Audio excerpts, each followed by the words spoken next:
Bonsoir Yann. Bonsoir Bob. Comment ça va ?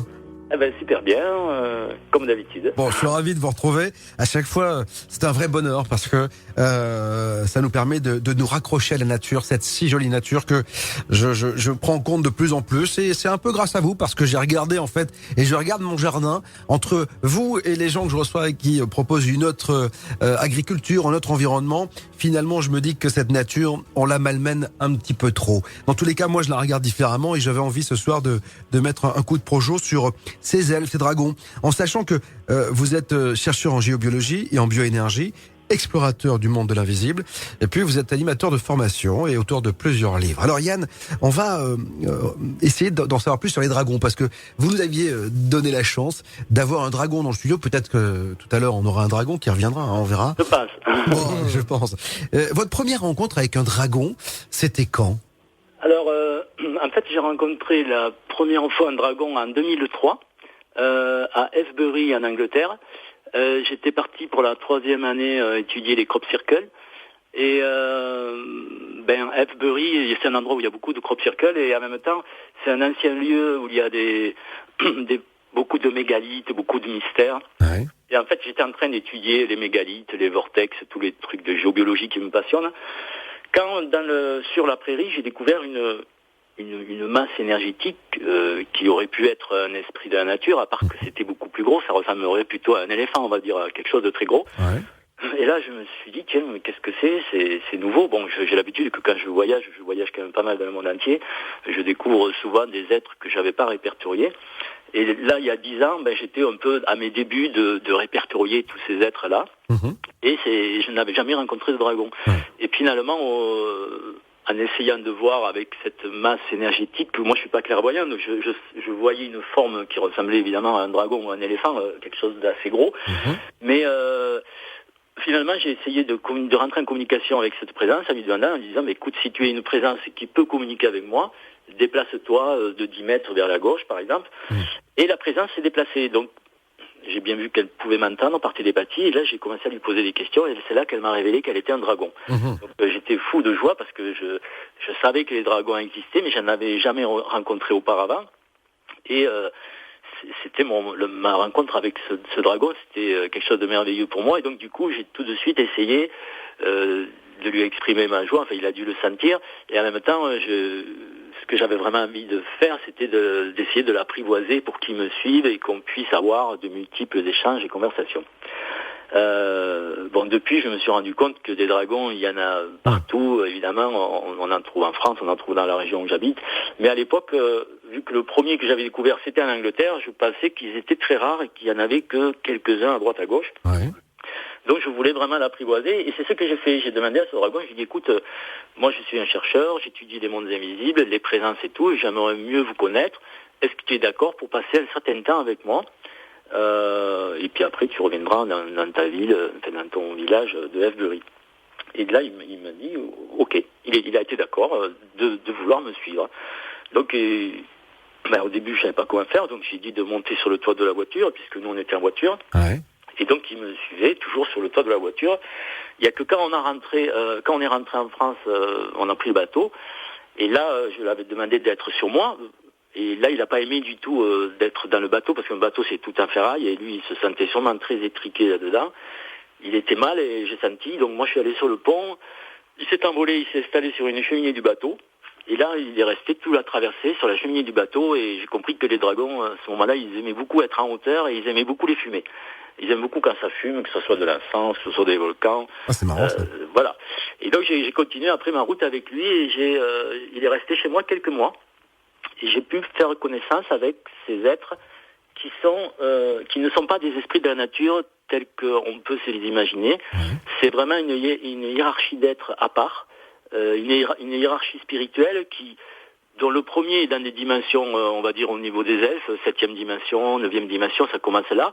Mais après, les dragons peuvent aller jusqu'à la 71e dimension, c'est-à-dire des dimensions où il y a des divinités galactiques immenses. Donc, les dragons, là, ça fait 10 ans que je les étudie, que je les rencontre, que je collabore avec eux, que j'œuvre avec eux. Je pourrais en parler pendant des heures et des heures. pour moi, c'est des êtres d'amour. Et quand je vais, par exemple, sur Internet et que je cherche une image de dragon pour illustrer un texte, et que je vois que les dragons sont représentés la plupart du temps comme des êtres agressifs, méchants et tout, je me dis, mais c'est fou, c'est pas du tout ça, quoi. Les dragons sont vraiment des êtres spirituels très gentils, ils sont loin d'être comment on les représente. C'est marrant parce que quand on regarde un dragon, en tout cas la représentation qu'on en a, on a la sensation que ça aurait pu exister à l'époque des dinosaures, parce que c'est un gros bestiau quand même. Hein.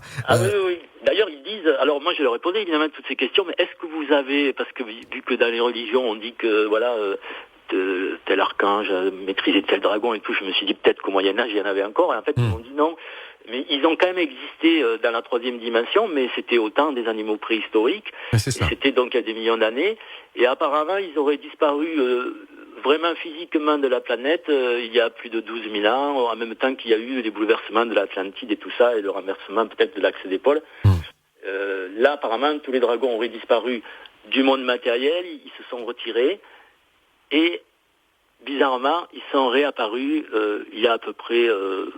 une cinquantaine d'années, ils ont commencé à réémerger, à refaire la surface sous une forme éthérique, invisible, mais dans le but d'aider le développement de la conscience collective humaine, quoi. D'accord, mais vous vous rendez compte quand même que c'est difficile pour la plupart du commun des mortels d'entendre ce que vous dites, Yann. C'est-à-dire que il faut vraiment être éveillé. C'est ce qu'on essaye de faire ici, tous les jours dans cette radio. Mais le discours que vous tenez là ou que l'on tient là, tout simplement, rien que ma première question, ça fait, quand est-ce que vous avez rencontré votre premier dragon? C'est-à-dire que si je la fais sur France Inter ou sur France Culture ou sur Europe 1, on m'enferme tout de suite. C'est-à-dire que vous vous rendez compte. Voilà, ils peuvent. Je pense que les gens, c'est comme Tolkien, il a écrit Le Seigneur des Anneaux. Les gens ont pris ça comme un roman. Ouais. Il faut être libre dans son esprit de prendre ça comme voilà, imaginons que je sois un poète qui sent des esprits machin, un truc chouette. Vous pouvez le prendre comme ça, comme un poète fou, délirant, qui rencontre des dragons, ou alors les gens qui sont suffisamment initiés, qui écoutent votre émission, et je pense qu'il y en a, parce que voilà, si on bien écouté votre émission, je sais qu'il y a de nombreux thérapeutes qui l'écoutent, etc., et de nombreuses personnes branchées, qui savent eux-mêmes que les dragons existent, qui ont eux-mêmes des dragons avec eux, etc. Donc je parle aussi pour ces gens-là. Je parle aussi pour les gens qui sont branchés, initiés, et je parle aussi pour tous les autres qui sont suffisamment ouverts pour admettre qu'il n'y a pas que des elfes et des esprits de la nature, mais qu'il y a aussi autre chose. Et puis peut-être qu'il faut aussi avoir... Bon, moi j'ai voyagé dans un peu, on va dire, les 4 continents et des dizaines de pays, et quand on va en Asie, par exemple, on s'aperçoit que là-bas, les dragons, c'est quelque chose de très courant. Il y a des milliards de gens qui vivent en Asie. En Chine, il y a des dragons partout, mais en Thaïlande, c'est pareil. J'étais à Bali, c'est pareil. En Inde, il y en a un peu moins, mais dans la tradition bouddhiste, il y a beaucoup de dragons. Donc il y a, pour nous, occidentaux, qui sommes, on va dire, conditionnés par les religions monothéistes, plutôt masculines, on va dire, là, ces dragons ont été chassés de notre inconscient collectif. On a été conditionnés, on va dire, depuis des milliers d'années. Mais dans d'autres endroits de la planète, il y a des milliards de gens qui croient aux dragons. C'est ça qu'on imagine mal, quoi. Ah ouais. Vraiment, vous avez rencontré beaucoup de gens qui croient aux dragons? Ah ben oui, dans ces pays-là, il y a autant de gens qui croient aux dragons que dans notre pays, des gens qui croient aux anges, on va dire. Pour nous, évidemment, dans nos religions, c'est plutôt les anges, les archanges. Mais pour eux, vous leur parlez d'anges, ils croiront plus à un dragon qu'à un ange. Donc ça dépend de notre culture et de nos conditionnements, on va dire. Et pour eux, les dragons, la représentation des dragons, ça fait partie de leur vie courante. Et c'est pas du tout marginal que de parler de dragons.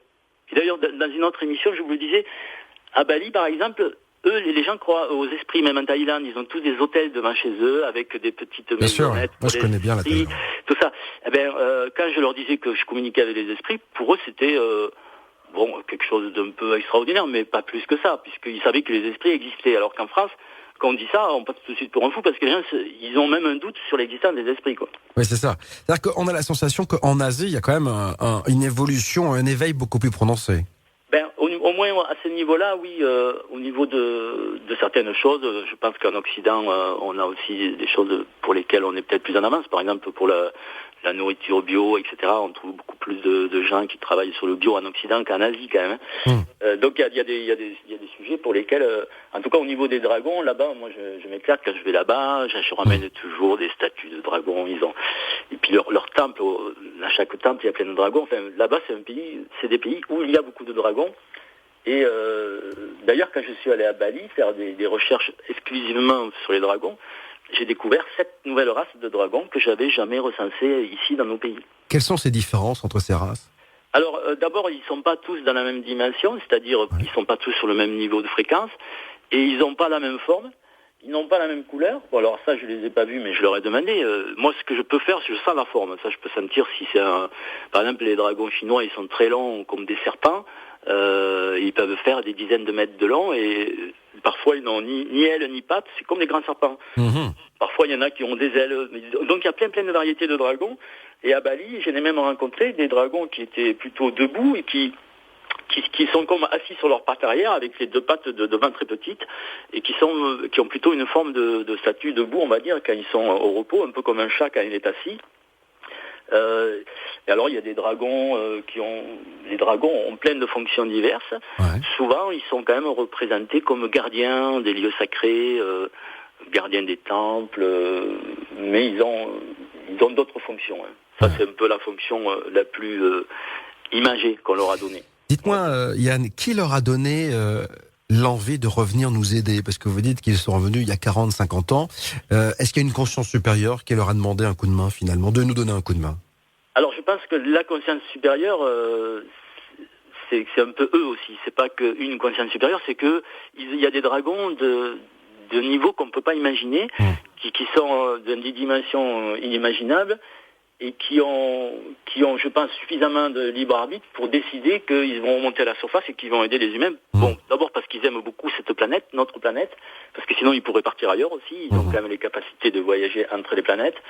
Mais non seulement ils aiment notre planète, mais ils aimeraient que la race humaine arrête de la détruire, un peu comme tous les autres esprits de la nature, ça c'est courant, et que la race humaine prenne conscience de leur existence et qu'il y a une collaboration possible, qui existait il y a des milliers d'années, et qui s'est perdue suite à peut-être des cataclysmes, suite à des conditionnements religieux, suite à des tas de choses. Mais la collaboration entre humains et dragons a existé il y a des dizaines de milliers d'années, on va dire. Et pourquoi s'est-elle arrêtée cette collaboration ? Parce que on n'a pas été on n'a pas pris le bon chemin ? Oui, déjà les dragons, bon, il y a eu d'abord des destructions causées par des cataclysmes naturels terrestres, mais il y a aussi le fait que les hommes ont perdu petit à petit le sens de la spiritualité, sont devenus peut-être de plus en plus matérialistes et ont abandonné, ont oublié ces idées qu'on était entouré d'esprits de la nature, que le monde était vivant, qu'il y avait des choses invisibles.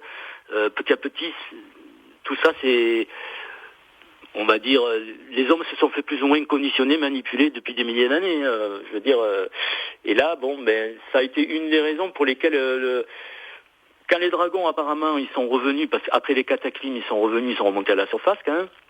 Quand ils ont vu comment était l'humanité et qu'elle se déchirait entre elles, ils sont repartis en se disant, pour l'instant, on peut rien faire. Et là, ils sont revenus, donc il y a quelques dizaines d'années, pour inspirer les artistes, pour inspirer, un peu comme le jeune qui a écrit le livre Eragon. Je pense qu'il était très inspiré, lui, parce que il décrit exactement comment sont les dragons. Donc il est venu inspirer des gens, peut-être comme moi, des géobiologues, des gens qui sont clairvoyants ou clairaudients ou télépathes, pour œuvrer avec eux.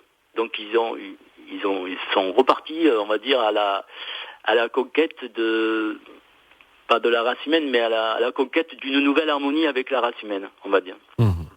Donc ils proposent, là, c'est eux qui m'ont demandé de faire cette émission sur les races de dragons, parce que la dernière fois on avait parlé des divinités, et c'est pas qu'ils soient jaloux, mais c'est que les dragons représentent des hiérarchies très très vibratoires, et ça serait dommage de ne pas parler d'eux, parce qu'on utilise beaucoup leurs compétences quand on les connaît.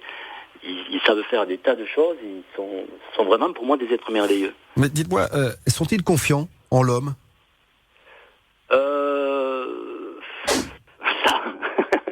Alors là, je n'aurais pas posé la question, mais d'après moi, l'avantage qu'ils ont, c'est qu'ils ont suffisamment de discernement et de clairvoyance pour voir à qui ils ont affaire. Et par exemple, tout à l'heure, si vous le voulez, autour de ma maison, si je vous dis ce qu'il y a en ce moment, vous n'allez pas me croire, mais il y a des centaines de dragons qui sont tout autour de ma maison, qui ont atterri depuis hier soir, et qui souhaitent aller rendre visite aux auditeurs de votre radio, car ils savent qu'il y en a un certain nombre qui sont ouverts et qui ont des capacités aussi de perception. Et donc ils m'ont dit qu'ils m'ont donné un code que chaque personne pourra faire pour les appeler. Et donc chaque personne qui écoute cette émission et qui voudra faire l'expérience de ressentir un dragon, ça sera possible. C'est pas qu'une image de l'esprit. Oui, c'est-à-dire qu'en fait, c'est intéressant de rappeler que c'est l'énergie du dragon. C'est-à-dire que, mais malgré tout, certaines personnes, je fais toujours référence à Amy, qui était une jeune fille qui nous écoute et qui a voix de sensibilité. C'est-à-dire que, et la première fois qu'elle avait témoigné ici, c'était pour nous dire, moi, un jour, j'étais au bord d'un lac et j'ai vu ce dragon. J'ai senti l'énergie et je l'ai vu. Alors, il y a ceux qui ressentent l'énergie du dragon et puis il y a ceux qui peuvent les voir aussi. C'est possible, ça? Alors, oui, c'est très possible. D'ailleurs, ma compagne, elle, c'est son cas, elle les voit et elle entend leur message. Alors, c'est qui est pratique parce que moi, je les sens. Et puis, bon, je discute un peu avec lui, par oui, par non. Alors, je reçois quand même quelques messages télépathiques. Et puis là, les dragons veulent qu'on écrive un livre sur eux. Alors, j'ai dit, bon, c'est bien beau écrire un livre sur eux, mais ça serait bien qu'on puisse dessiner les différentes races de dragons avec le plus de réalité possible. Dites-moi, ils ont un peu la grosse tête quand même. Hein. Vous pouvez pas écrire un livre sur moi. C'est-à-dire, c'est vrai qu'il y a... Non, mais c'est pas qu'ils ont la grosse tête, c'est qu'il y a déjà des dizaines et des dizaines de livres écrits sur les dragons, mais malheureusement, il n'y en a aucun qui représente vraiment comment ils sont et qui parle d'eux d'une façon correcte. Donc, c'est bien beau de la littérature fantasy, fantastique et tout, mais si c'est pour représenter des dragons atroces qui sont en train de cracher du feu et de manger des... je sais pas quoi, des... Oui, c'est ça. Ils sont peinés par l'image qu'on a d'eux aujourd'hui. Oui, ils sont peinés. Ils ont conscience que ces images proviennent d'un conditionnement que l'on a eu depuis des siècles par les religions. Les religions ont toujours représenté les dragons comme des êtres maléfiques. Mais il faut savoir que le dragon, en fait, contrairement à ce que l'on en pense, est la représentation de l'énergie féminine sur la Terre. Et la plupart des religions monothéistes ont essayé de maîtriser cette énergie féminine et de la diaboliser quasiment. Donc les dragons ont été diabolisés depuis des siècles par les religions. C'est ça qui fait que ça les énerve un peu. Je pense. C'est vrai que... Et donc ils aimeraient bien que quelqu'un reparle d'eux d'une façon honnête, en dehors de tout conditionnement, quelqu'un qui puisse dire, non, les dragons, c'est pas des bêtes sauvages comme on imagine, c'est des êtres très spirituels, c'est des enseignants, ils peuvent nous initier, ils peuvent nous donner des soins, ils ont plein de capacités merveilleuses que nous on utilise dans différents domaines. Alors, que faudrait-il faire pour que les auditeurs on puisse ressentir un dragon, par exemple? Alors, d'abord, effectivement, ça c'est super que tu me poses cette question parce que il y a d'abord comment les ressentir. On se dit toujours moi j'ai ma méthode à moi qui est le clair ressenti que je peux partager aux auditeurs. Mais il y a des gens qu'il faut savoir qui eux les voient et d'autres qui les entendent par télépathie, par clairaudience. En fait, pour la communication, je dirais il y a 3 formes. Télépathie, donc c'est un canal qui sort au niveau du front. Clairaudience, c'est les canaux qui sortent au niveau des oreilles. Et clair ressenti, c'est comme moi je fais, c'est-à-dire je ressens la forme du dragon et je communique avec lui par oui, par non. Je mesure dans quelle dimension il est, etc. Donc ce que je peux donner aux auditeurs, c'est un petit exercice de ressenti déjà pour affiner leur ressenti, de façon à ce que déjà ils puissent ressentir l'énergie. Et une fois qu'ils auront ressenti cette énergie, ils vont pouvoir s'imaginer comment ils vont faire pour percevoir le dragon. D'accord. Est-ce qu'on doit se plonger dans un état modifié de conscience ou pas du tout? Non, je vais juste envoyer un dragon dans votre studio parce que je vais vous faire vivre l'expérience en direct. Génial. Alors, je vais appeler le dragon habituel. Je l'appelle le dragon de Bob. C'est celui qui est déjà venu, hein, c'est ça? Voilà. Alors, donc je vais l'envoyer déjà dans votre studio. Voilà, donc là, il est parti. Comme le lien de la ligne téléphonique, pour lui, c'est un lien, il va le suivre. Je pense que dans 3 secondes, il sera arrivé chez vous. D'accord. Voilà, là, il arrive chez vous. Donc, à partir de là, lui, il fait la purification des systèmes électroniques, comme même si on les a purifiés une fois, il vaut mieux les repurifier une deuxième fois. Il peut pas nous mettre un peu de climatisation dans le studio? Alors, je vais lui dire qu'il augmente Je vous mette une douche éthérique. Oui, c'est ça, ouais. Et Mais Yann, vous savez, ça peut paraître fou pour plein de gens qui nous découvrent et qui se disent mais de quoi il parle. Mais c'est vrai que si on imagine en fait que si on accepte les différentes dimensions, si on accepte les entités, si on accepte que notre conscience est à l'extérieur de notre corps, j'aimerais dire à tous les sceptiques qu'il faut absolument accepter les fondamentaux, les aides de la nature ou encore les dragons, parce que on peut imaginer toute une multitude de vies sur des plans différents. C'est ça, hein, Yann? ben oui, il y a bien des gens qui croient aux archanges, comme moi d'ailleurs. Bien sûr. Mon guide principal est un archange, mais je veux dire, il y a bien des gens qui croient aux anges, aux archanges, à la mère divine, etc., et qui vont la prier. Il y a des millions de gens dans nos pays occidentaux. Bon, ils parlent pas de dragons, mais ils vont prier dans des sanctuaires, dans des prieurés, des abbayes, etc. Bon, mais ces gens-là, ils ont bien conscience qu'il y a des présences spirituelles qui sont là. Alors, effectivement, ils vont prier un archange, mais il faut savoir que les archanges travaillent avec les dragons. Ils ont qu'à leur demander s'ils ont un peu de moyens de communiquer. Les divinités œuvrent avec les dragons aussi. Les dragons sont dans tous les niveaux. Les elfes aussi. Les elfes, c'est le premier niveau qui œuvre avec les dragons. Mais après, toutes les hiérarchies spirituelles œuvrent avec les dragons. Donc, si on admet qu'il y a des archanges, pourquoi pas des dragons? Je veux dire, là, après, c'est juste la forme qui change, mais c'est tout. Ouais. Bon. Donc là, de toute façon, le dragon est arrivé, il est chez nous. Alors, le dragon, il est chez vous, et je pense, oui, que je teste chez vous, c'est fort vibratoire. Ouais. Ce qu'on va faire, je vais vous faire un petit exercice pour activer votre canal de clair ressenti, de façon à ce que vous puissiez déjà sentir un peu l'énergie. D'accord. Et une fois que vous aurez activé ce canal, je vais vous faire un second exercice pour sentir encore un peu plus l'énergie. Parce que au moins comme ça sera du concret. Chaque auditeur pourra expérimenter déjà le fait de ressentir de l'énergie. Avec et après, plaisir. Une fois qu'on aura ressenti cette énergie, je vais vous donner le code qui permet d'appeler un dragon. Et donc, du coup, là, vous aurez un dragon qui va arriver chez vous. D'accord. Alors, le premier exercice, c'est pour débloquer le canal de clair ressenti. C'est un canal éthérique qui passe par les mains, qui remonte le long des bras jusqu'aux oreilles. Et pour le ressentir, on va activer un code. Le code d'activation de ce canal, c'est l'ITME. Alors, ça s'écrit L-I-T-M-E. L-I-T-M-E. L'ITME. Voilà. Donc, si vous approchez vos mains, mettons, vous les mettez à 30 cm l'une de l'autre, les mains en face de vous, les mains qui sont juste en face l'une de l'autre. Ouais. Si vous les mettez à environ 20-30 cm, vous allez déjà peut-être sentir l'énergie de vos mains, en fait de vos chakras des mains. Ouais. Si vous dites maintenant 3 fois le mot litmé à haute voix, votre canal va s'ouvrir et vous allez sentir une énergie beaucoup plus forte qui sort de vos mains. Alors, donc, si vous voulez, on va le faire ensemble. Ouais. On va répéter 3 fois litmé, L'ITME. litmé, L'ITME. litmé. L'ITME. Et là, vous restez conscient de vos mains et vous allez sentir que il y a comme si de l'énergie sortait de vos mains. C'est un peu plus chaud. Je sens un peu de chaleur. Des picotements, vous pouvez sentir des picotements, ou alors comme la sensation que vos mains s'écartent toutes seules d'elles-mêmes. Exactement. Parce que, évidemment, l'énergie qui sort, ça les repousse, ça fait comme un aimant qui repousse.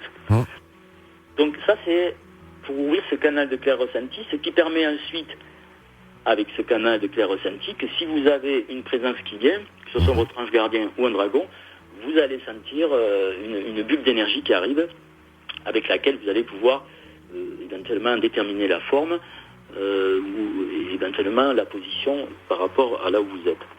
Donc ça, ce premier exercice d'ouvrir le canal de clair ressenti, ça dure 13 minutes. C'est-à-dire que quand on l'a ouvert, il reste ouvert 13 minutes et après il se désactive automatiquement. D'accord. Donc ça, je l'ai décrit dans mon livre sur le corps humain, tous ces canaux avec les systèmes d'activation. Et c'est quelque chose que beaucoup de gens utilisent maintenant. Le deuxième exercice qu'on va faire, là, ça va nécessiter par contre d'être debout. Alors, je ne sais pas si vous êtes assis dans votre studio, mais il va falloir vous mettre debout. Je me mets debout.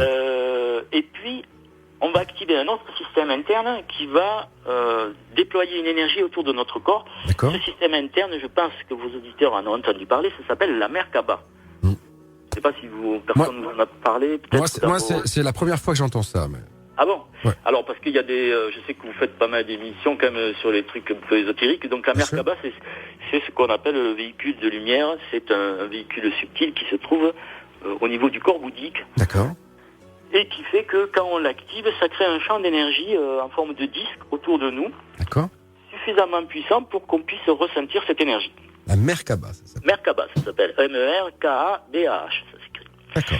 Alors, pour activer cette Merkaba qui a 12 niveaux d'activation, il y a aussi des codes. Et si vous voulez, on va activer le premier code du premier niveau de la Merkaba en disant 3 fois un mot, le mot Rast-Nouv. Ça s'écrit. R-A-S-T-N-U-V. Rast-Nouv. Avec un accent circonflexe sur le U parce que ça se prononce OU. Ce qui fait Rast-Nouv. Rast-Nouv. Ok. Alors donc, si par exemple, vous mettez debout et que vos deux mains, vos bras sont le long du corps, à environ 20 cm de votre corps, quand vous allez prononcer 3 fois ce mot-là, votre Merkaba va s'activer et vous allez avoir l'impression que votre champ d'énergie vitale se dilate et qu'il y a de l'énergie qui sort de votre corps. D'accord. Donc si vous voulez, on peut faire cette deuxième expérience pour habituer l'auditeur à ressentir l'énergie. J'y suis, donc on peut le faire. Voilà, donc on va dire 3 fois le mot Rast-Nouv. Alors, Rast-Nouv. Rast-Nouv. Rast-Nouv. Rast-Nouv. Rast-Nouv. On va attendre quelques secondes.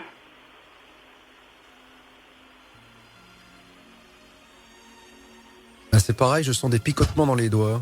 Alors voilà, l'énergie augmente. Si vos bras sont très légers, comme si vous faisiez du tai chi, c'est-à-dire très décontractés, vos bras vont s'éloigner tout seuls du corps, comme poussés par un vent qui viendrait de votre corps. C'est pas un vent, c'est une énergie vitale qui se dilate. Donc là, on est là à peu près, on a amplifié son énergie vitale environ fois 20, fois 25. Donc c'est pour ça qu'on sent cette dilatation autour de nous. Cette sensation d'énergie qui peut s'exprimer par la sensation de percevoir un champ magnétique ou la sensation des fois de fraîcheur ou de chaleur ou de picotement, cette sensation s'appelle le clair ressenti. Quand on l'a acquis, on peut ressentir des formes éthériques telles que des élémentaux de la nature, des elfes, des dragons, des anges gardiens, des divinités, etc.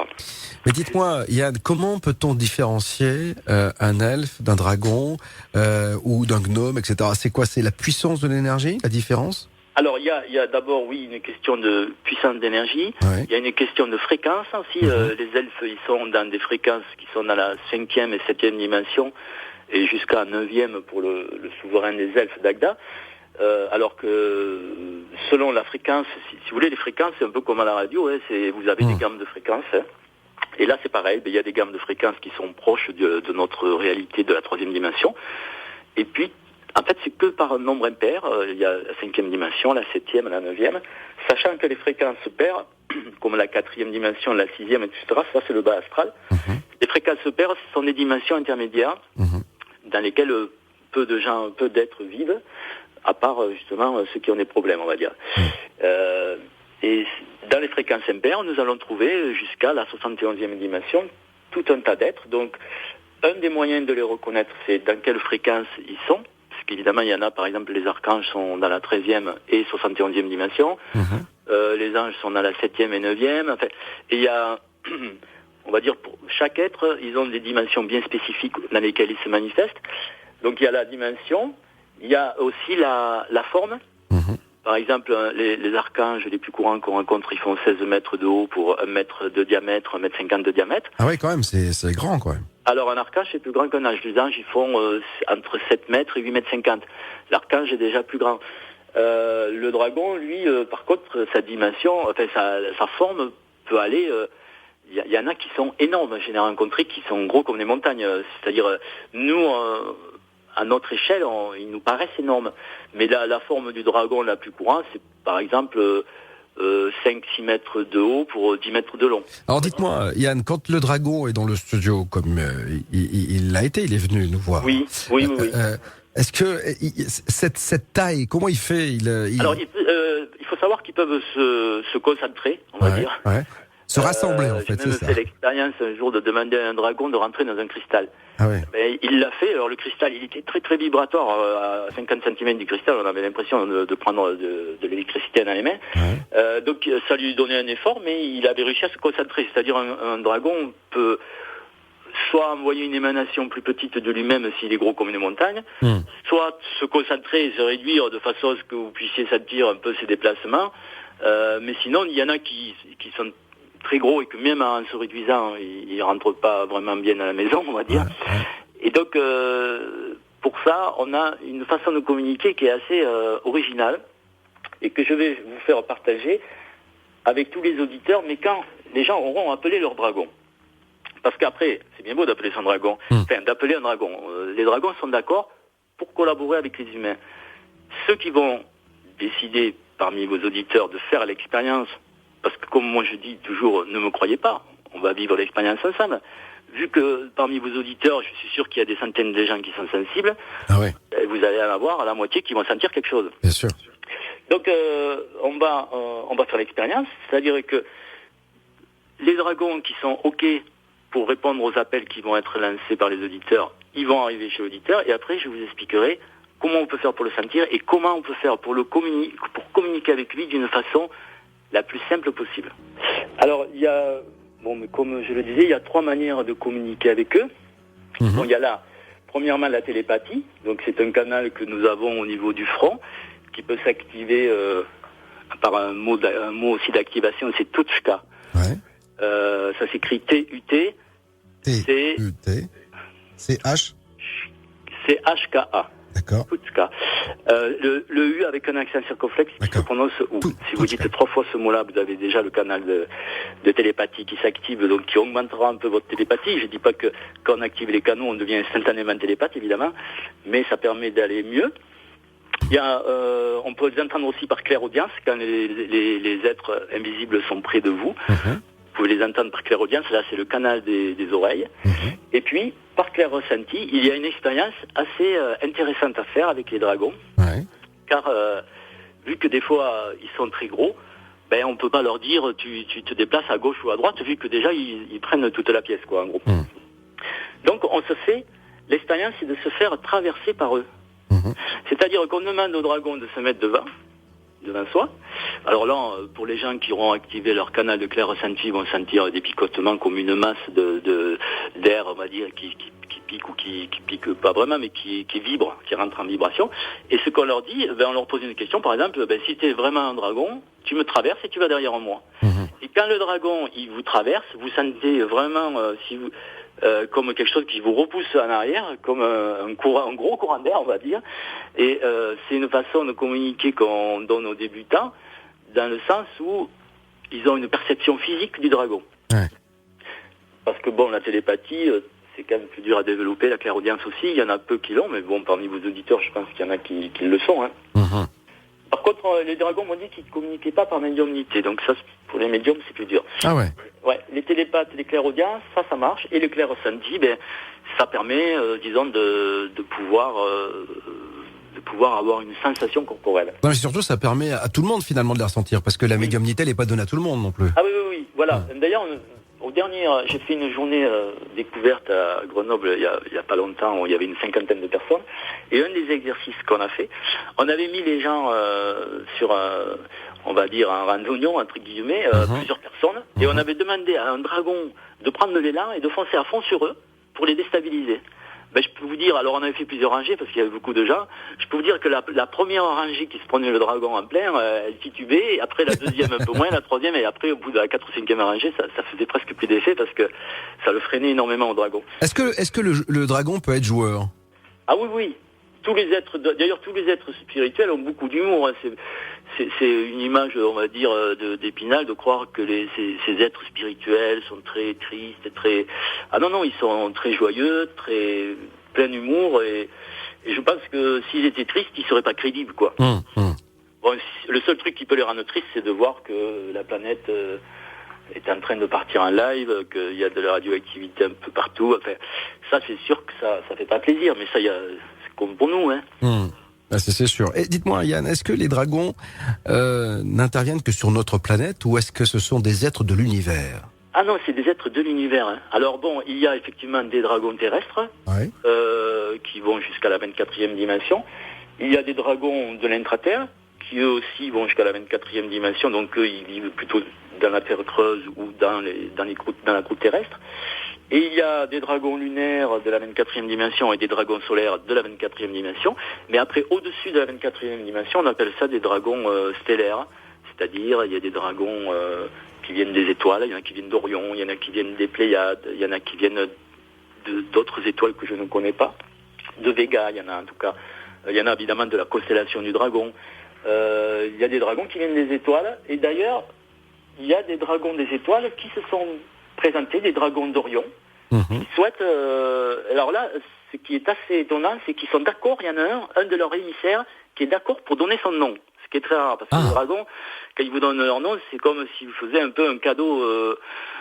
parce qu'une fois que vous avez leur nom, vous pouvez le rappeler en permanence, en groupe.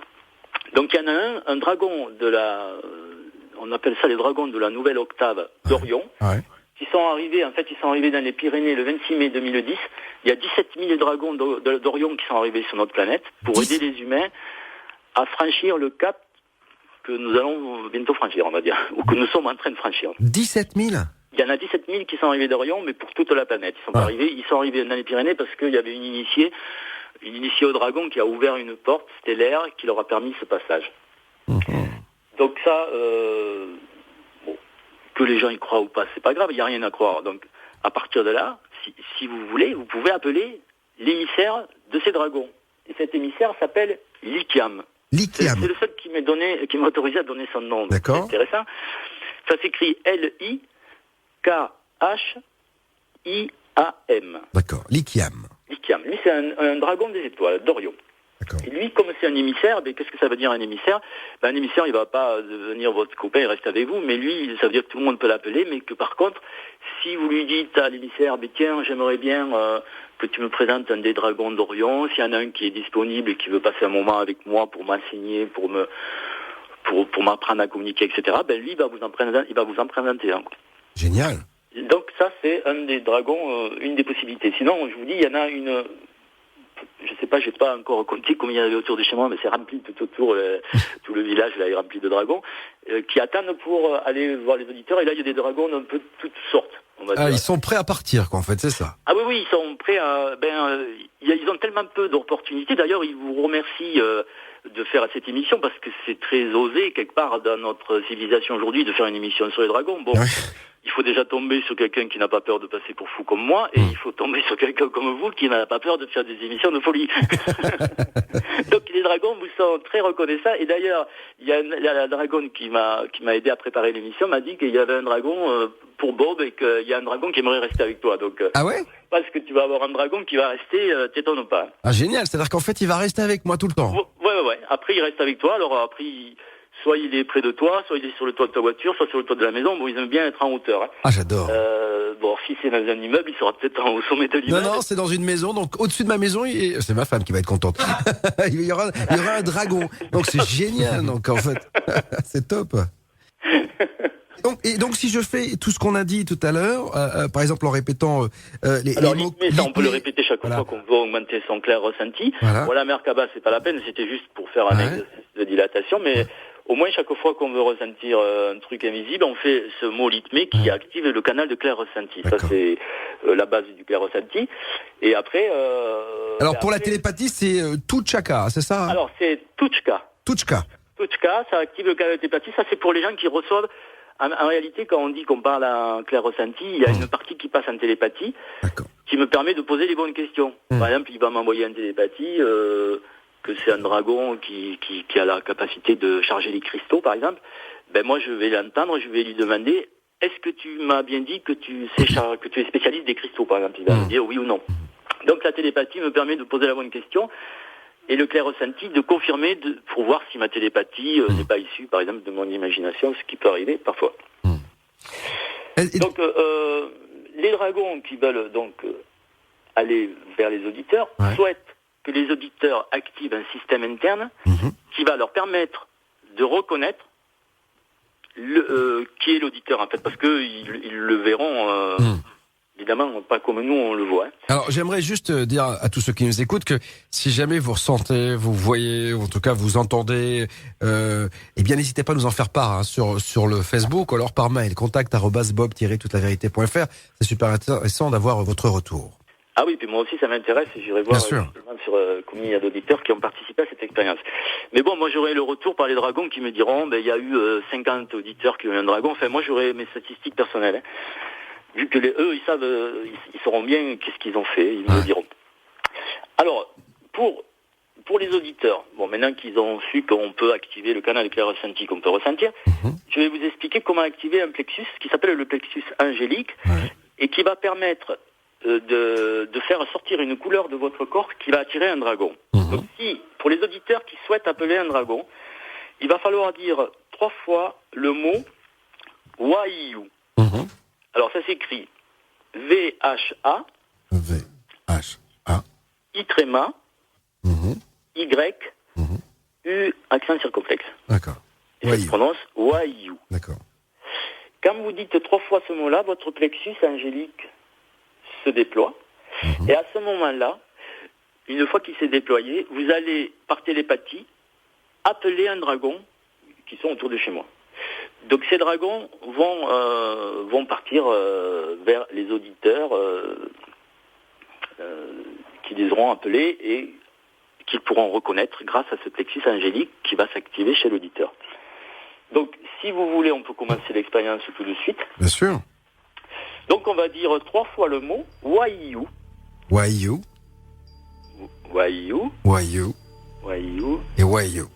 Waiyu.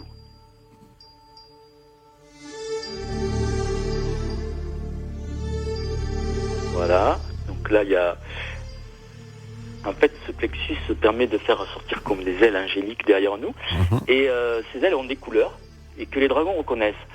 Donc à partir de là, maintenant, les auditeurs et vous-même dans le studio, parce que le dragon qui a purifié, il est reparti, il y en a un de vous qui va appeler un dragon en lui disant, par exemple, qu'il se mette plutôt dans un coin de la pièce, on va dire. Puisque, bon, si on ne fait que 25 mètres carrés, c'est vrai qu'il y a peut-être pas un gros dragon qui va venir, mais il y a un dragon qui va venir. Donc vous allez l'appeler et pour les auditeurs qui sont chez eux, c'est pareil. Vous essayez d'aller dans votre plus grande pièce et vous vous concentrez, une fois que vous avez activé donc votre plexus angélique, vous allez vous concentrer télépathiquement, vous demandez à ce qu'un dragon vienne par l'intermédiaire donc de cette émission de radio. D'accord. Donc je laisse quelques secondes à vous-même et aux auditeurs pour lancer cet appel maintenant. Exactement.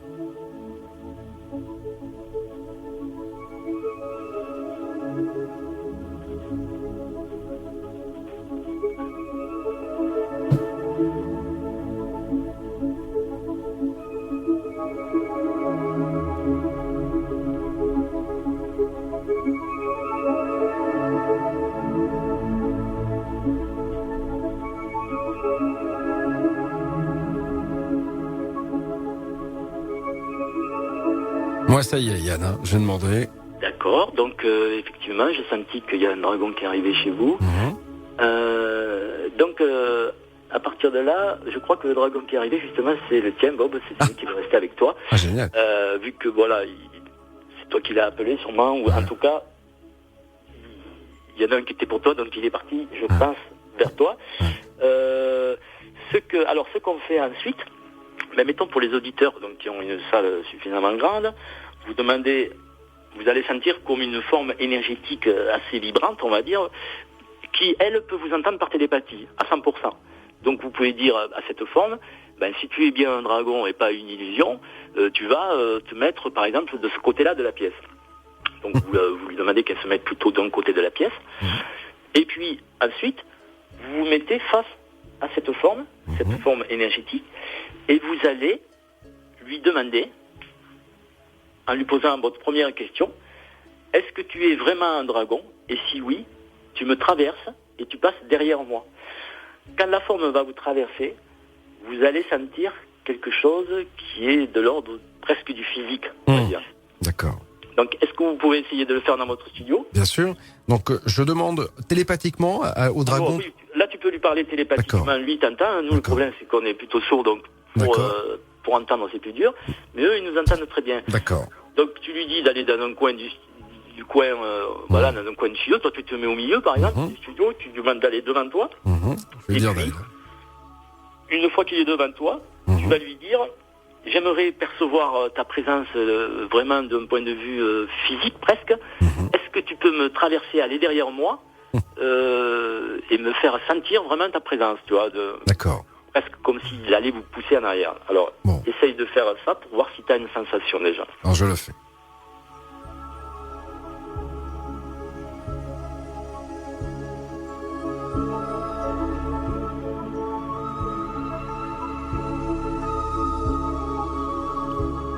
Alors c'est marrant parce que je viens de ressentir quelque chose dans le bas-ventre. Alors selon les personnes, vous allez peut-être ressentir sur le bas-ventre, sur au niveau du cœur, comme ce qu'on fait nous quand on le fait avec les stagiaires. Alors, apparemment c'est une dragonne terrestre de la 23e dimension qui est venue chez vous. Apparemment quand on fait ça, quand on fait cette expérience, certaines personnes le sentent différemment. Et nous, ce qu'on fait, on demande à nos élèves quand on fait cette expérience, de se mettre un peu sur la pointe des pieds, parce que si on est trop bien ancré, on ne sent pas trop la traverser, mais si on est un peu sur la pointe des pieds, un peu comme en déséquilibre, dès qu'il nous traverse, on sent que ça nous pousse en arrière. Alors, je vais réessayer, peut-être, je peux réessayer. Alors, réessayer, mais en vous mettant légèrement sur la pointe des pieds. Je me suis mis debout et je vais me mettre sur la pointe des pieds. Voilà, de façon à ce que quand il traverse, on ait plus facilité à perdre l'équilibre. Tu le rappelles devant toi, par exemple. Tu le rappelles devant toi, tu dis on va recommencer l'expérience. D'accord. Alors je me concentre et je vais lui parler télépathiquement. Ok.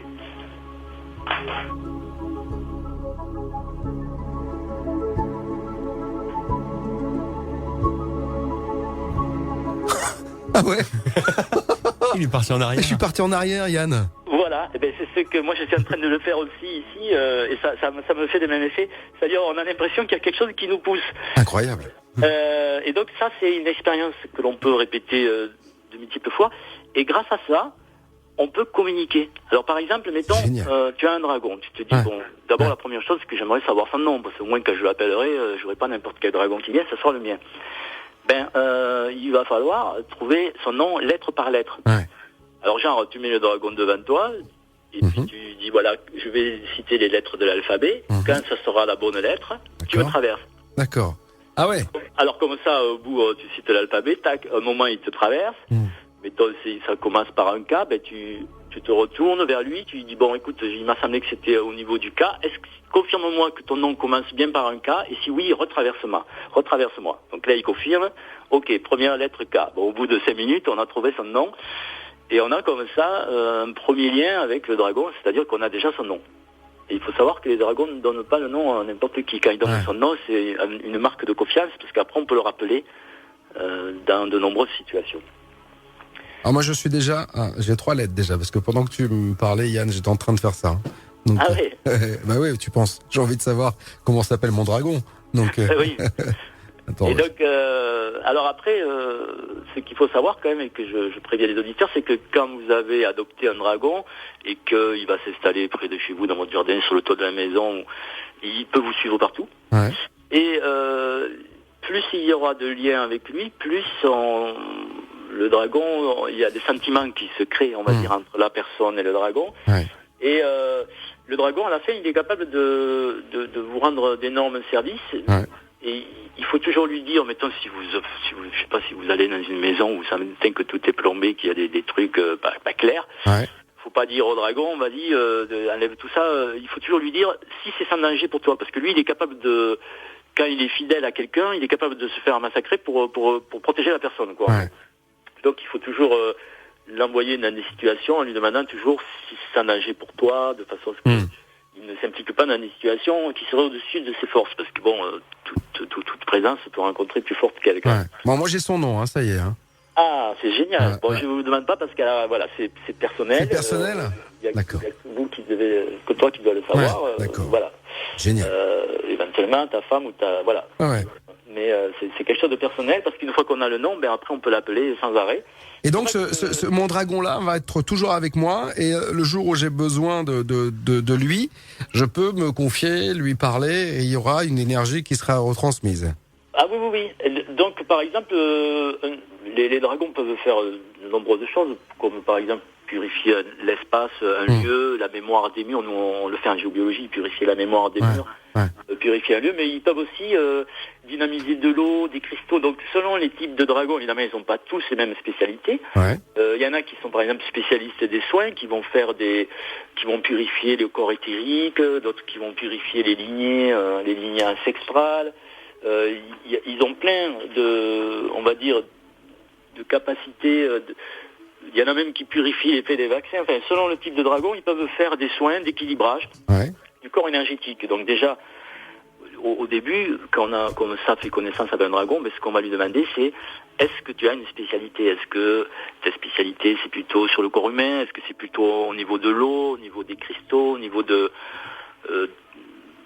ça peut être au niveau terrestre aussi. Il y a des dragons qui sont spécialisés dans les phénomènes géobiologiques parce qu'ils gardent beaucoup ces phénomènes. Il y a des dragons... Alors, faut que juste, Yann, que je te dise quelque chose, parce que j'ai, en télépathie, noté le nom de mon dragon, et je suis allé sur Internet de voir ce que ça signifiait, et vous n'allez pas me croire, c'est un dragon. Non. Non, attendez, c'est un truc de dingue, quand même. T'es sérieux Donc, ou pas? mais sérieux, regarde, regarde. Ah non, mais c'est juste un truc de dingue. Non, mais Yann, c'est un truc de dingue. Ah non, mais c'est juste un truc de dingue. C'est marrant. Sur la vie de mes gosses, je pense à ça, je me dis qu'est-ce que ça veut dire? Mais c'est un truc de dingue, là. Je te crois pas. Et sur la vie des enfants. Sur Internet, et il y avait quelque chose derrière. Et en fait, quand j'ai mis le nom, et en fait, c'est un gros dragon, quoi, un gros truc avec des... C'est un truc de dingue, là. Il a l'air super gentil, en tout cas. Ouais. Ah mais alors ça c'est fantastique ça. C'est marrant. Ah non, mais alors ça, j'adore. J'adore. Là, je suis scotché. Et c'est...